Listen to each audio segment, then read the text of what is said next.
Pán trenér, jak byste zhodnotili čtvrtfinálovou sérii s Košicami? Tak já si myslím, že jsme soupeře potrápili velice moc.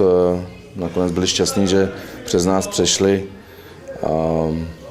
Mně se ty hokeje líbily, já musím pochválit mužstvo za to, jak podali bojovný výkon. To je v podstatě zhodnocení celého. Vlastne tie prvé 4 zápasy ste hrali ozaj výborne, potom ste v ostatných 2 zápasoch nedokázali streliť ani jeden gól. V čom bola príčina? Košice začali hrať nejaký defenzívnejší systém, alebo ťažšie sa nám presadzovalo proti ním? Ne. Ten zápas v Košicích, co jsme prohráli 7-0, tak tam jsme měli spoustu vyloučených a prostě jsme se do těch šancí moc nedostali. A vlastně včerejší zápas jsme ty šance měli jsme tam i tyčku a bylo to o tom v podstatě, kdo dá první gól a potom ty situace, jestli nastanou, že bychom mohli se dostat zpátky do zápasu, bohužel jsme ten gól nedali a tím jsme to prohráli.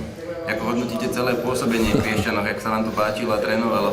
Tak mně se tady líbilo, trénovalo se mi dobře, protože kluci doopravdy odedřeli ty poslední, vlastně já jsem tady 2,5 měsíce, tak řekněme, že to začalo fungovat někde po 3-4 týdnech trošku líp a ty zápasy, co kluci odehráli doopravdy s nasazením, super.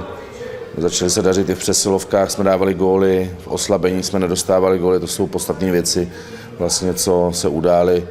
A kluci hrali výborně, byla to dobrá parta, nebo je to dobrá parta. Vlastne prebrali ste mužstvo, ktoré bolo v nejakom rozpoložení.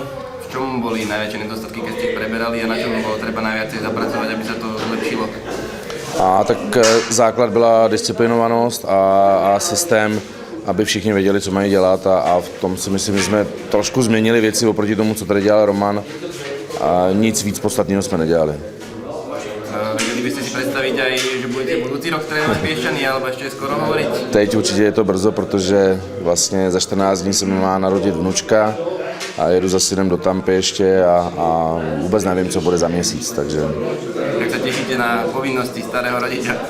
Tak ještě jsem to nezažil, takže bude to pro mě novinka, ale těším se na to moc.